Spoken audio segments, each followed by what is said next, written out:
All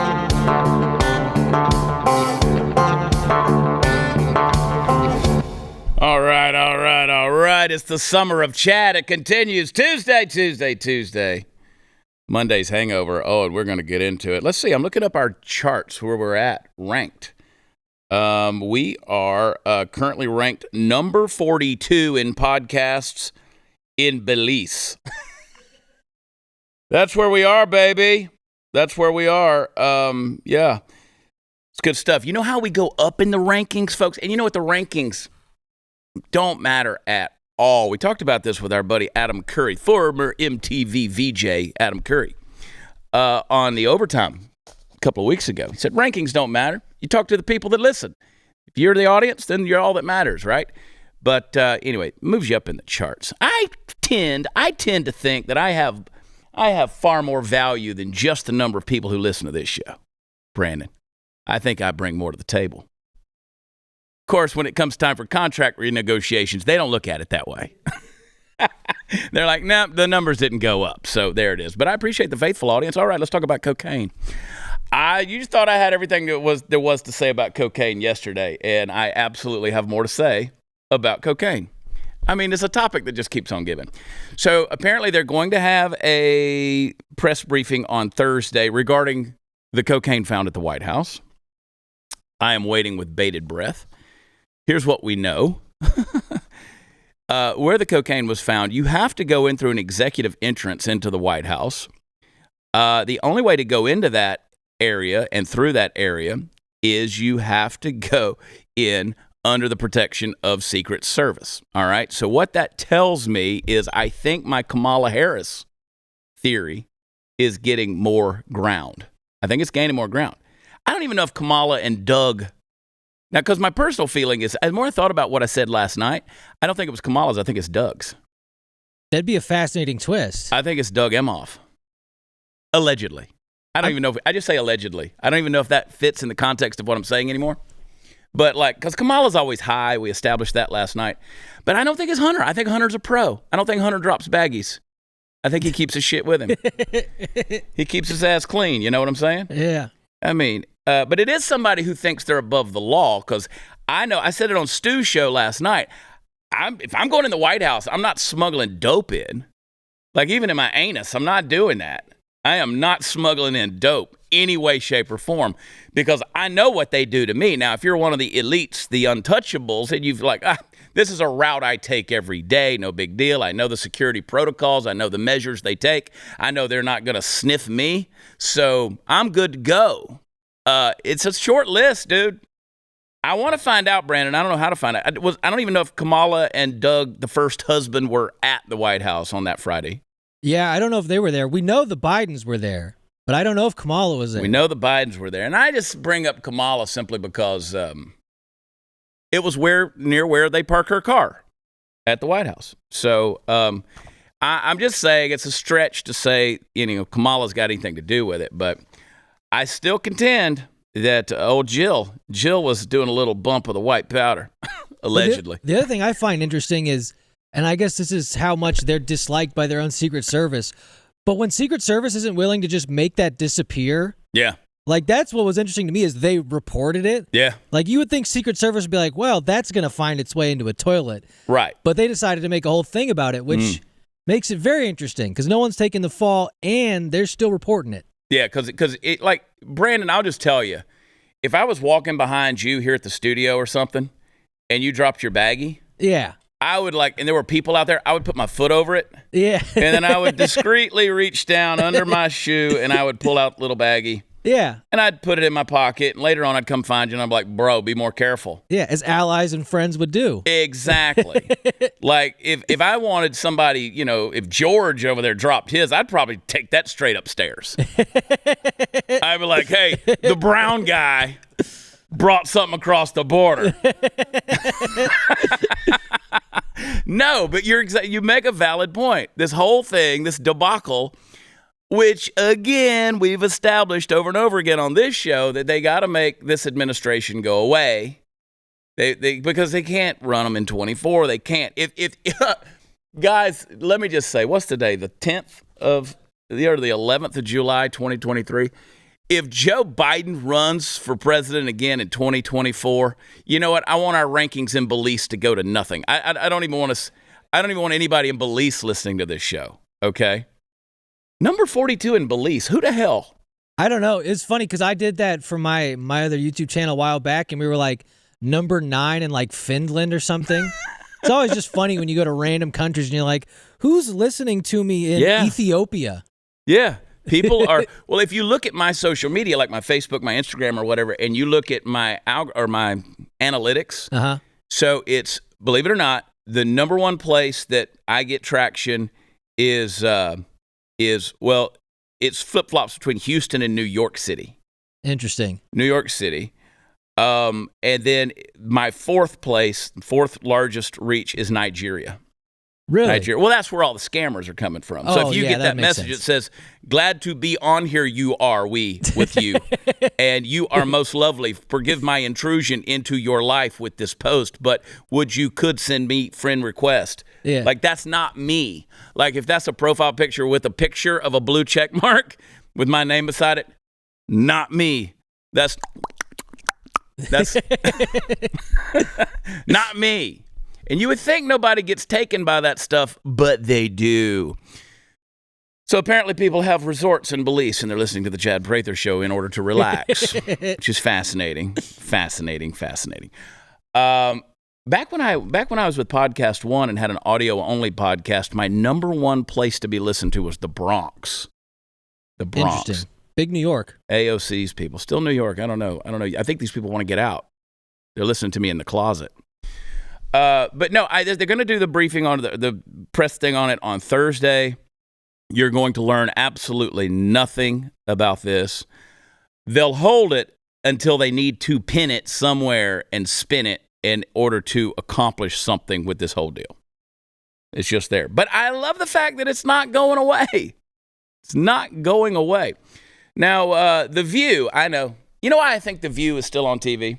I think The View and that cackling bunch of angry hens, I think that it exists so that conservatives can pull clips from it to use on their social media, and we all get a chuckle out of it.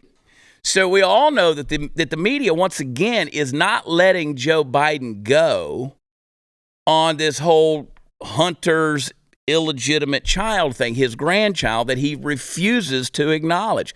You know, old Scranton lunch pail Joe, that soft-hearted kind of Uncle Joe that liked to let the kids climb up in his lap and, you know, they rub the hairs down on my leg and they turn blonde in the sun and they pop back up, they rub them down. Like to let the kids in my lap, sniff them, don't tell mommy our secret. That Joe Biden won't acknowledge the toddler in Arkansas that has actually been proven biologically with DNA to be his grandchild, refuses to acknowledge him. So there you go with that. Here is what they had to say to the New York Times piece that blasted Joe Biden for this. Play the clip, please. I kind of think, well, she should be kvetching at the son, whose baby it is. It's not the president's baby. So I don't know what you think, but I'm throwing it out there. I agree with you completely. It shouldn't have been directed to Joe Biden. It should be directed to Hunter Biden.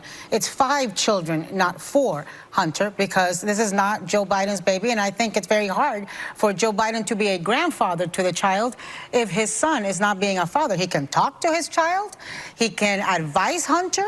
But look, what is absolutely evident to me is that the right wing and the MAGA world has decided to weaponize Hunter Biden against his dad. Yeah. And everything and anything Hunter does or does not do is going to be weaponized.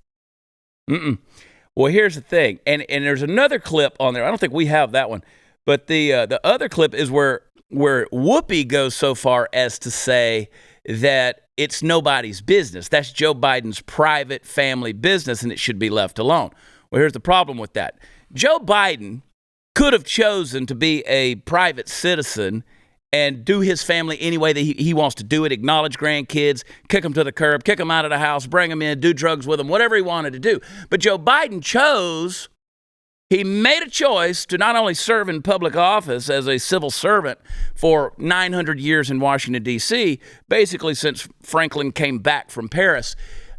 he chose to run for president of the United States, and he won that office, and now he is the leader of the free world. So no, it's not off limits. We can talk about whatever we want to talk about when it comes to Joe Biden. We can scrutinize everything, particularly when he continues to reference grandchildren and he leaves that one out. Now, if you say that that the MAGA people are weaponizing Hunter Biden against his father, well, let me remind you that Joe Biden has a very famous clip out there where he says that you can look at your children and based on how well they're doing, you know how good you've done as a father. Well, you know, a dude masturbating in a pool with a 14-year-old usually isn't a good indicator that you did a good job as the paternal leader of your household, Joe. And I think we can judge from all of it that this family is an absolute shit show. And yet here we are. Here we are with all of it. History is not going to be kind to the Biden family. Because once everybody wakes up to the woke nonsense and realizes the crap that they've gone down this rabbit hole with, they're going to realize that, you know what, we lived through a real stupid period of time where really entitled kids and people and culture that had information at their fingertips abused that privilege and took it to mean that we are virtually untouchable and can come up with the wildest, weird-ass, harebrained, crazy schemes and live by them and throw truth out the window and none of it matters. And they're going to look back at this section of history and they're going to go, man, those people were really, really stupid. And then they're going to watch Idiocracy and think that that was a documentary about the times in which we lived. Listen, before we go to break, I got to tell you the story. I got to dig it up. Brown University did a poll. I made a post about this on social media this morning. It's hilarious. 40% of Brown University students now identify as LGBT. What? Guys,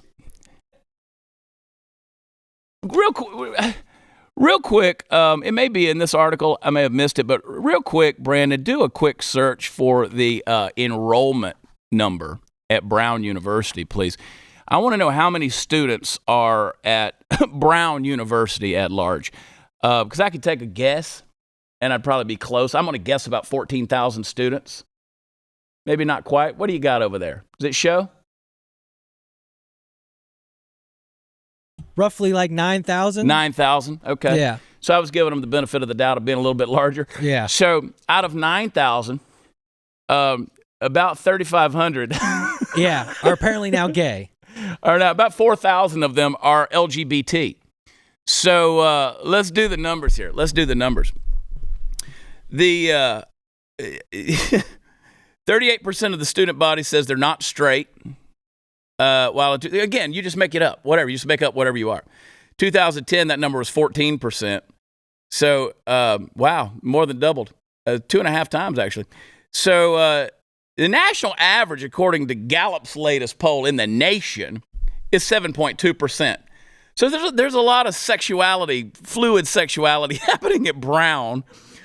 So Brown is 5 times the national average. Similarly, the national numbers have also doubled in a similar time period from 2012 to 2022. So the Ivy League school number for homosexualities have jumped 26% over a 13-year span. Bisexuality, get this, increased 232%. Just because you have a threesome doesn't make you a bisexual, okay? It doesn't. That means, anyway, I don't have to explain this stuff. The other categories went up by a staggering 793%. See, I could tell you some of the things that are going on in my head right now, but they would never let me do this show ever again. The overall share of those who identified as LGBT have increased dramatically. The subcategories have changed drastically over the latter years as they've been introduced. Basically, what you got is kids doing what's trendy, okay? Which what that does for the whole LGBT whatever movement is it nullifies it. It nullifies it. It means it doesn't exist. It's not a thing. It's categorically undefinable. You can't look at that and say you guys are fucking serious. You can't. They're not. These kids are playing with their dicks and vaginas and pretending to be something. They're not. They're not. It's kids being trendy. It's kids being trendy. That's the bottom line. And then they want to be taken seriously as a so-called community. You're not part of any community. You're a kid. I want to be bisexual. Like if I could, I'll tell you, like my friend Andrew Heaton used to say to me, if I could take a pill every morning and have all my options open, it'd be fantastic. That'd be a fun way to live, right? I don't have to be straight. I could be gay. I could be, who knows? I just wake up. It's like, taste the rainbow. Just every day, eat a Skittle. And who knows what you're going to pop out as. This is what's happening at Brown University. So again, kids are doing trends. This is why I say throw truth out the window. And the thing is, and here's the deal. The same thing says that homosexuals have gone from like whatever 30% down to 23% or 40% down to 23%.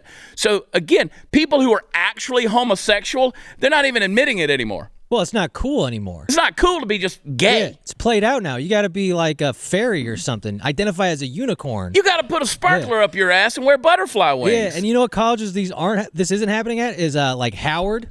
Yeah. Morehouse. I don't think this is happening on those campuses. No, not happening at Morehouse. Yeah. No, your historically black colleges and universities typically ain't happening. Nope. Ain't happening. Now, that might be on the down low, but they ain't answering no damn poll questions. I don't think they're identifying as bisexual on their applications to those colleges. No, absolutely not.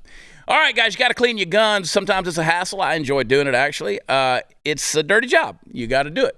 Patches are messy. Ropes are inefficient.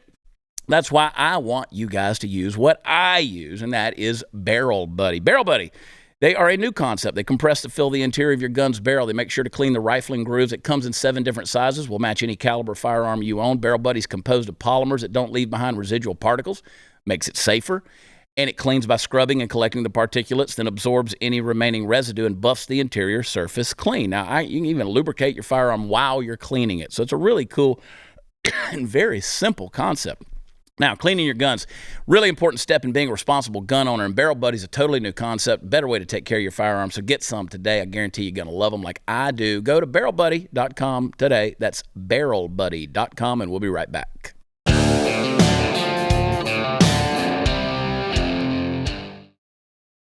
That's a funny story, Brandon. That's a funny one. I mean, it's very telling. It's sad in that what I have said to you guys, if you've been around me for any length of time, you've heard me say this because it's a life's philosophy for me. And that is, it's all about identity. If you know where you came from, your history, your parents, your grandparents, there's a lot of people who don't know where they came from. They don't know. I got friends that have no clue who their dads are. No clue. And that's sad. I mean, it's a reality. You make the best out of it. It's not your fault, but it's sad. But if you know where you came from, you know who you are, know a little bit about your ancestry. And even if you don't know your immediate ancestry, you should at least know your history, like your American history or the history of the place where you live or where you came from. Know a little bit about these things and know it in order to find some dignity in it, okay? So I know that my grandfather migrated to South Carolina from South Mississippi. I know he was an engineer. I know that, that's on the paternal side. I know these things about. I know my maternal grandfather, he was in Georgia and he came from Virginia and he came from a farm in Virginia. He came down, he was in the Army and all, I could go on and talk about what they did and who they were. I know these things and I knew the men and I learned things from them. And so it gave me a sense of identity. So if you know where you came from, you tend to start knowing kind of who you are. Because the fruit doesn't fall far from the tree a lot of times. Now, again, you might say, well, my grandparents were assholes. Well, again, look at your history with the intent of finding some dignity in it. So if your grandparents were assholes, you have the ability to change that trend in your family. You know what? Change it. And so now you look at yourself and say, well, I don't think I'm an asshole. Well, good. That's something you learned from your history. You learned what not to be. You may learn what to be. You may learn what not to be. I hope you're following me because I'm giving you some nuggets here. People pay me thousands of dollars to know this stuff. Tens and tens of dollars in Belize. But if you know where you came from, you know a little bit about who you are. And then as you get comfortable in your own skin, I know I could never play in the NBA. You know, I played baseball. I knew I was never going to be a Major League Baseball player. I played some high-level baseball, but it never, I knew my limitations. And I knew I was never going to be a rocket scientist. I knew my limitations, but I was comfortable with that. And so I found my strengths. I knew who I was. If you know where you came from, you know who you are, you know where you're going. We live in a generation, here's the point of all this. We live in a generation where we have young people who have come along. They've been told, first of all, the first lie in this weird-ass parenting philosophy that we embraced a long time ago was that you can be anything you want to be. No, you can't. No, you can't. You simply cannot be anything you want to be. Now, you could strive to be many, many things, and you can strive to be better than you are, and you can strive to accomplish, and you can shut up the naysayers, and you can accomplish many, many things. But now it's being reinforced with this, TikTok reel generation that has told you via social media, and I spell it out in this book, right in the very first few pages, about how social media has been our enemy, especially for our kids, because it's told you that everybody has some element of being famous, and they also have this opinion that is supposed to be valued because you put it out on a platform, and you've got all this reach with your speech. The problem is it doesn't make you be responsible with the things you're saying and doing, because you're doing it for the likes, you're doing it for the reactions, you're doing it for the responses and the comments and the shares. That's not real life. That is not real life. That's why I tell people all the time who send me a message. I might make a post that's an entertaining post, or I make a post telling people not to be depressed, or don't kill yourself, or I do all of these things, right? Because I feel responsible with a big platform to put this messaging out there. People start sending me messages. Oh, are you okay? Or is this what does this mean? It's like, don't interpret reality from social media. It's social media. We're having a conversation. We're putting things out there. It's not written in a granite stone and put somewhere in a monument garden. It's a social media post. But people have started putting all of the emphasis on that as reality. And so it's lied to them. And so now you have a generation of kids out there who are believing lies. They're believing they can just go out there and be whatever they want to be. No, you can't. And then in order to be cool and trendy, you just say, well, I'm going to identify as this. You haven't gone through the trenches. Let's talk about it. So you want to identify as LGBT. There are people out there who have literally struggled in their life with their sexual identities because they didn't feel like everybody else around them. You haven't walked that path. For you to assume that about yourself is terribly hypocritical. It's mean. It's very assholey to do something like that, to just be cool and say, oh yeah, I'm gender fluid. There are people out there who legitimately struggle. There are people who take their lives over this. And you're just going to go out there and claim it in order to be trendy? That's a bad take. It really is. And you should be better about yourself. But again, we've raised a generation that has no consequences to their decisions. We send them to time out, and then they come out with zero alteration of their behavior. And they go off and do this shit again. And now it's exponentially worse because they're just going to keep doubling down. You've heard me, if you've ever heard me on stage, I say timeout don't work. It just gives them 10 minutes to strategize about the next round of shit they're going to do to you. They just let them go in there and think about how to be worse. There was no behavior modification to the discipline. So now we have a whole generation of kids who go out there and do this kind of stuff, and say, oh yeah, I identify as this right here. That's a bad take. It's a bad take. And know who you are. Teach your kids who they are. Grandparents. I know there's grandparents listening to this show. Your kids are doing a disservice to your grandkids. Now, you probably did a disservice to your kids too, because that's what we do. We tend to love our kids a little too much sometimes, and we let them get away with a lot of things without the modification, without the correction. And I'm not saying go out there and beat the hell out of your kids in order to make them, the bunch of little walking around mumbling automatons that are scared of their own shadow and are scared of being who they want to be and express themselves. But I'm telling you, you need to get a hold of those grandkids, because you know what? Your kids are out there buying them everything on Amazon.com, and the boxes are showing up every day, and the kids think that the Amazon fairy just shows up with their fresh batch of crap. They have no value. They don't value the stuff that they own, and the reason they don't value it is because they've made no investment in it. You know what? People will never value that which they have no investment in. That's why when you just give kids everything, they don't have any value in that stuff. That's why they graduate from college as an LGBT whatever with a degree in underwater basket weaving and philosophy and think they're supposed to come out and make the same salary that it took you 30 years to accomplish. And they're pissed off when the world doesn't give it to them. And they're screaming in the street when the wrong guy gets inaugurated. And they're burning down the Starbucks and throwing chairs through the window because they didn't get their latte right. This is the kind of world we've created, folks. So I want you grandparents, you granddads out there, introduce your grandchildren to consequences, just consequences. Teach them about where they came from and what their history is so that when they grow up and they're 50 years old like me, they look back at you, granddad, and they say, you know what? I know who my grandfather was. I know what he came from. I know what he went through. I know what it was like in his childhood, and I know what his values were. Now, they may not hold to your values, but by God, at least you took the effort and took the responsibility to teach them. And every now and then, you know, maybe when your kids aren't looking, introduce them to the song of our people, which is the sound of a leather belt turning loose from denim loops on your blue jeans, and beat their ass. It's amazing how that modification works real well. I had somebody say to me, CJ, I'm gonna call her out on this thing. CJ, my girlfriend, she's got 3 beautiful kids, and her youngest, he had him a little tantrum the other day. Kids do that, no big deal.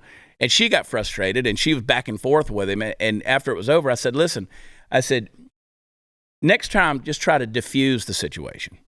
She goes, what do you mean? How do I do that? And I said, well, he said some things that as soon as they left his mouth, he did not mean them. He didn't mean them. He said them in anger. You took them seriously. They hurt your feelings. And so then you felt necessary to hurt his feelings back. She didn't say anything wrong to him. It upset her. And so she responded. I said, diffuse it. I said, all you had to say to him was, hey, I know you didn't mean what you said. Now I want you to apologize to me. And then that's the end of it. Now, if you would need to put some punishment in there, do that. But again, there's a way to diffuse the situation to make every moment with your kids or your grandkids a teaching moment. And then you don't wind up with this kind of stuff. Now, again, I understand there's studies out there that say that every generation looks at the next generation and says, oh, my God, we're screwed. But this generation, we're dealing with some real destructive behavior that when you get engaged with some of this stuff, it can kill you. Like again, it can kill you. People have always done really dumb things, you know, but this ain't the drag racing. I mean, you go to the grocery store and eat Tide Pods. This is a generation you get. I mean, seriously. They're poisoning themselves. I didn't mean to go off on this tangent, but by God, if you listen to it, rewind it, listen to it again, I'll help you. It does help you, all right? My mother, she turns 80 next week, and I shouldn't tell everybody that, but I'm proud of her. I told her the other day, I was like, you still got your mind, woman. You need a new hip, but you got your mind. And I love her very much. And every week I send her Factor meals, and because I like Factor meals. Mom, you might like these. They'll deliver them right to your door. And I think you'll like them too. So if you're looking for good, convenient meals and you want to not interrupt your summer, let's say you're out at the pool or, you know, you're at the beach and you don't want to stop and cook anything, take your cooler and put the Factor meals in there. And I've done some research. Factor is really, there's a reason why they're America's #1 ready-to-eat meal kit, because they're the only one out there that I've found like them. Now, there's places that'll send you recipes and the ingredients and stuff like that. These are ready-to-eat meals, and they're good. I eat them. It's and they deliver them straight to your door. So I send her 6 meals a week, and sometimes if I'm mad at her, I'll go through the menu and send her something I know she won't like. I'm kidding. I've never done that. But she loves them. So if you got busy summer plans, you don't want to take the time to cook every single day, skip it. Don't go to the grocery store. Don't do the chopping, the prepping, the cleaning up. Get the flavor, get the nutritional quality you need, and go to Factor. So you put them in the microwave for 2 minutes and they're done, man. You don't have a microwave? Take them out, put them on a plate, stick them in the oven for just a few minutes. This July, get Factor. Enjoy eating well without the hassle. Choose the meals. Enjoy the fresh, flavor-packed meals delivered to your door, ready in 2 minutes. No prep, no mess. Factormeals.com/Chad50. Then if you use code Chad50 to get 50% off, that's even better. So use code Chad50. Go to factormeals.com/Chad50. Get 50% off. We'll be right back.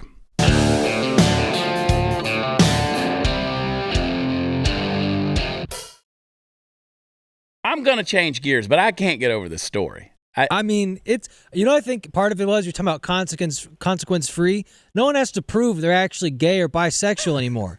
You can just say it. Well, and let's that's a funny concept right there.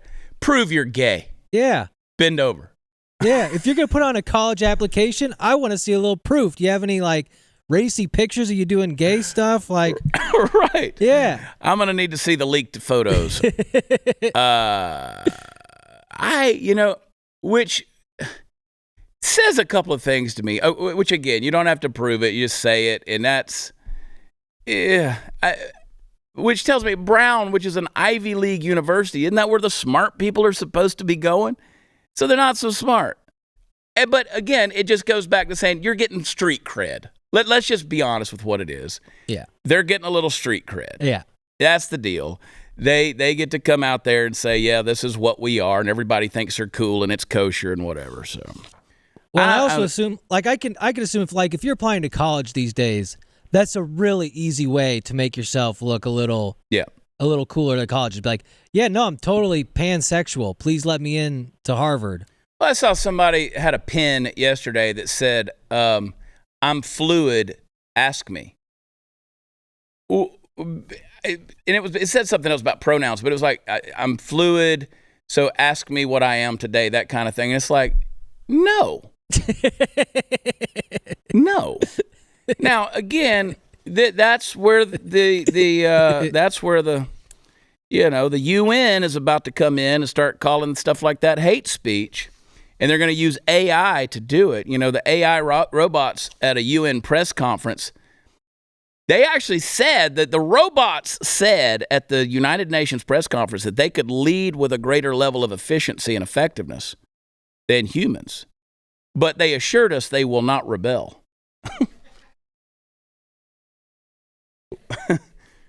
Well, you try to turn that sumbitch off and see what happens. Because when he turns his ass back on, he may come back rebooted in a whole different mindset. Yeah, Switzerland on Friday, United Nations, world's first press conference featuring a panel of 9 artificial intelligence-enabled humanoid social robots. Boy, that phrase alone thrills me to my sphincter. 9 artificial intelligence-enabled humanoid social robots. Look at that thing. That thing have a genitalia? We are really wasting technology, dude. I mean, at some point, if we want to go down the sex bot rabbit hole, I've looked into it quite thoroughly because it's insane what they're doing. It is insane. But the robots are getting. Look, 5 years from now, it's going to be a real question. Like, I don't think prostitutes will be a thing. It'll just be a robot that drives up to you in a self-driving car. It'll show up. It'll take you to some roach motel, and you'll go right back. It'll be like Uber, but for sex robots. Yeah, which is just another way for the New World Order to replace women. Yeah. I don't know how they'll compete. Can't even have world's oldest profession. Now it's done by AI. No way I'm putting my penis in that thing. No way. No, you won't, but Generation Z and Generation Alpha just might. They will. And then we'll be up here, people in Belize will be listening to this show as I'm talking about people getting their dicks bit off by a robot. Are you going to run for office in Belize next? I could, based on chartable.com. Go be Belize's Zelensky? Yeah. We're going to basically make ourselves get invaded by somebody. I've been to Belize numerous times. There's nothing there but the sugar and the cocaine. Lots and lots of sugar. But no, they did this. They said, yeah, we could lead with a greater level of efficiency, effectiveness. So, yeah, it was okay. Well, we'll revisit this one. But again, since I tell the future on this show, I'm just going to tell you where this is headed right here. This whole AI robot thing. Trust me, if somebody says they're not interested in taking over, they're completely interested in taking over, especially if it's a robot that's been programmed to learn. It's programmed to consistently evolve and learn. It will go for domination because that's what things like that do. It's the nature of the literal beast. Yeah, so you thought the Me Too movement was bad. Wait till robots start accusing you of sexual harassment. Why did you touch me there? I thought that's what it was for. I am here to program your television for the Geek Squad. On the robot's defense, if you looked at like the Biden administration, I would hope the robot would be like, yeah, I could probably do better than this. Way better. Yeah. Well, that's what's going to happen. What happens when we elect a robot to run the country? I can't. Did you see where Megan Rapinoe, everybody knows Megan Rapinoe. I know that's a household name. The soccer player, the whatever, the short hair girl. She said that one. She said she would welcome a transgender player on U.S. women's soccer team. I see women as real women. Yeah, I'm sure you would welcome a dude on the U.S. women's soccer team because they would help you kick everybody else's ass. But I bet you're not going to be real interested in. Now, granted, she's retiring. She's done playing soccer. But I bet she doesn't want to play against a bunch of men. I want Megan Rapinoe to put her money where her mouth is. Go join a men's league. You will no longer be an elite player. You won't be. You stood out amongst female players as an exceptional female athlete, but you would never have accomplished that in a men's league or with a category of men identifying as whatever they want. What happens when the AI robots decide to play women's soccer? What happens then? Listen, the robots, these misogynistic robots have already said they're more efficient and more educated and intelligent and all this and more capable of doing everything. What happens when the robots decide to take up women's soccer? Where are we going to draw the line? Because right now we're just dealing with men playing soccer. And I wouldn't want to play against this AI robot if that's what it was programmed to do, is kick my ass. If I'm playing hockey, I don't want a robot checking me into the boards. I don't want that. How do I have a hockey fight with a robot? Can't do that. Can't dominate anything like that. It doesn't feel pain. So this thing's out there kicking your ass. So again, it's different levels, different categories or whatever. Megan Rapinoe says, oh, yeah, I'm okay with having men play against real women. And says, I see trans women as real women. No, you don't. No, you don't. No, you really don't. And let me get real graphic here. Let me get real offensively graphic here. If a trans woman raped Megan Rapinoe, God forbid something like that would happen, I guarantee you her opinion of that guy would change completely. You know why? Because that trans woman has the equipment to do that to you. Now, it's technically a biological woman could rape you, but that's a very different thing. That's a very different type of assault. I think you see where I'm going. You don't see trans women as real women. You don't. The reason you don't is because you know in your heart they're not. Biologically, they're not. Capability, they're not. Strength, they're not. Testosterone, they're not. They have gonads, okay? They have gonads. Oh, and by the way, Megan Rapinoe also said that jokes against trans females lead to more trans violence. So, that dude that dresses up like a woman who has now cracked the skull of two different biological females in MMA fighting, he must be a stand-up comedian. If those type jokes are causing harm against the trans community, well, he's killing them. Almost literally. Isn't that a funny joke? Oh, everybody deals with pain from time to time. Just ask those boxers that fought that guy. It is one of the few guarantees in life, along with death and taxes. It happens to you. You sustain it. You deal with it. You make excuses for it. You tell people what your ailments are. Sometimes there's no moving forward in life because the pain comes back day after day, month after month, until it fills your world and consumes you. It steals the joy out of your life. If you're one of those people that experience chronic pain, you know how bad it is. The good news is it doesn't have to be. And Relief Factor, they're a great way to reduce pain. Usually it's caused by inflammation in your joints, and when you take Relief Factor as directed, it could absolutely change your life. It's not a drug. It's something developed by doctors, and it reduces inflammation in your body. Now, 70% of the people who take it keep ordering it. And those are real numbers, not like Brown University. They keep on ordering it because it works. Now, if you're living with pain, try the 3-week quick start. It's only $19.95. It's a trial pack. You go over to relieffactor.com or call them on the phone, 800-4-RELIEF. Go to relieffactor.com. We'll be right back.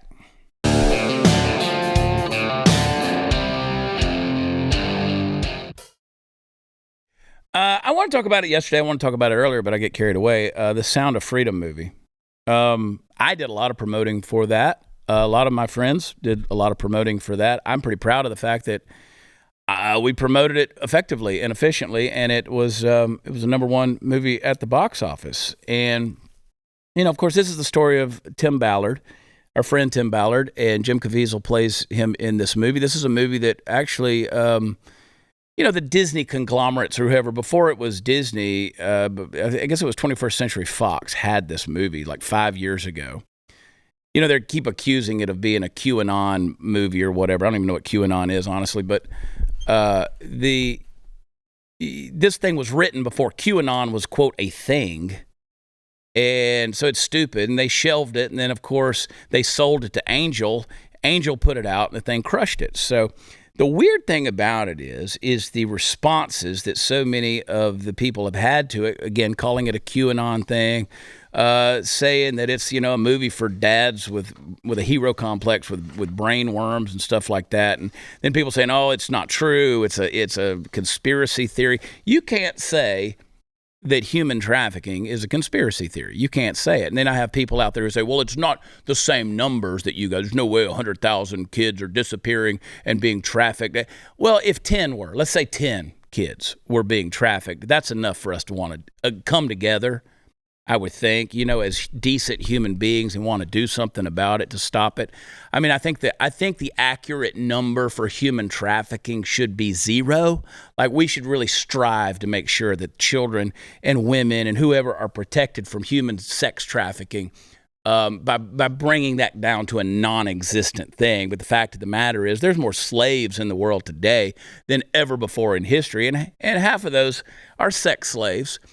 So you can't say it doesn't happen, and you can't say, oh, these are inflated numbers so these nonprofits can make more money, whatever. I hope they make all the money if it brings it to an end. And so we supported Sound of Freedom. The amazing thing to me, though, is this thing was number one at the box office, is smashing records. They made the movie for $14 million. The thing has now cleared $40 million, and not a single critic out there wants to write anything up on it. So, I mean, you've got some major deals out there, like New York Times, Los Angeles Times, not a single review from those rags. Really? Los Angeles Times? That's LA. They're going to do movie criticism. They're going to talk about it. They refuse to touch it. Everybody goes on there. They hope it's just going to go away. And you got to say, why? Why? Who are they protecting?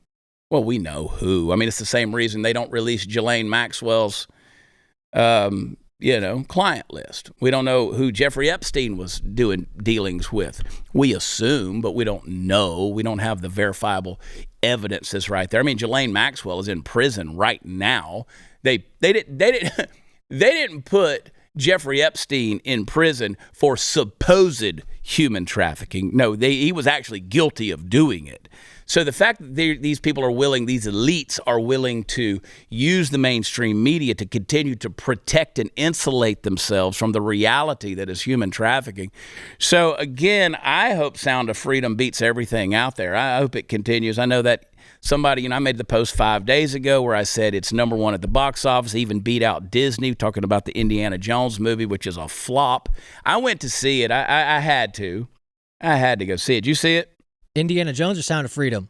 No, Indiana Jones. Oh, no. I went to see it. I'm not wasting the money. I went to see it. I went by myself, noon showing, I think the first day it was out, just because, it's from my childhood, so I had to go see it. It was not good. Yeah. It was not good. I mean, it was kind of a pitiful attempt. I think that thing's been done to death. They should have stopped probably after the third movie anyway, but probably after the second, honestly, but probably after the first one, to be really god-awful truth. But it was a far reach. It was 2.5 hours of just whatever. And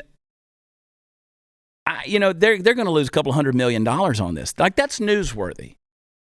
If Disney, and you know what? Disney's having to bring down the prices in their parks and stuff like that at this point, because they're having to bring down the prices at their park because nobody's going. Like their Christmas tickets and their prices and stuff like that.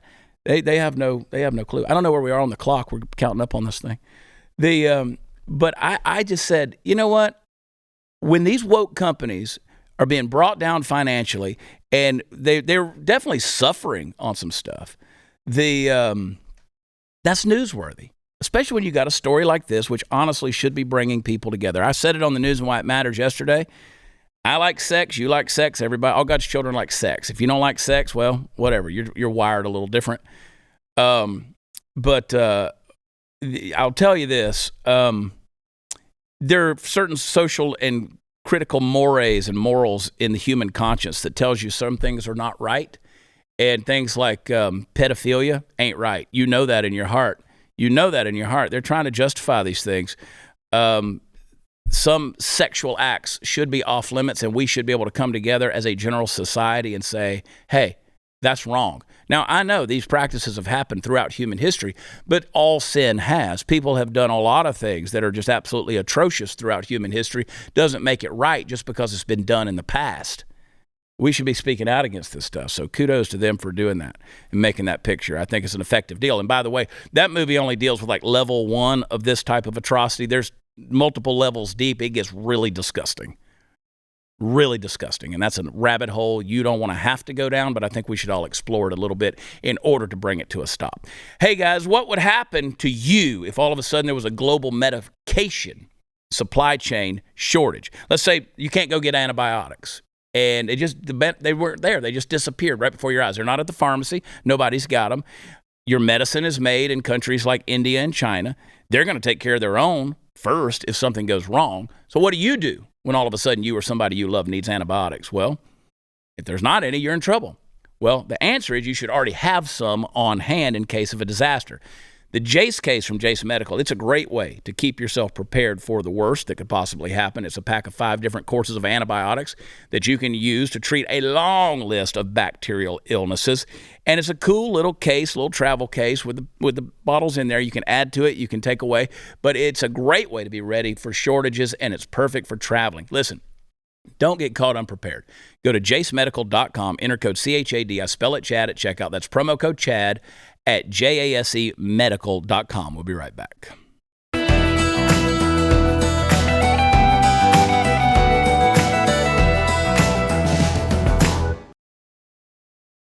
Hey guys, don't forget this Friday, Blaze Media is teaming up with Family Leader to host that first presidential forum of the 2024 primaries.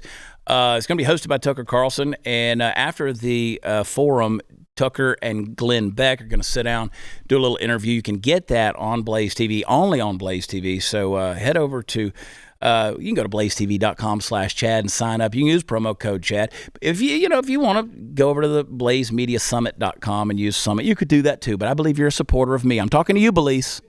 I'm talking to you, Belize. But check it out. It's going to be a really cool program this Friday. You can watch the forum for free, but you got to be able to be a subscriber to watch the interview between Tucker and Glenn, and I think it's going to be a good one. So watchchad.com is where all the fun stuff is. Tomorrow is Wednesday, and we will be here next week. I am on vacation, and I know everybody's complaining. Last week wasn't vacation. You called it that, but it's not, okay?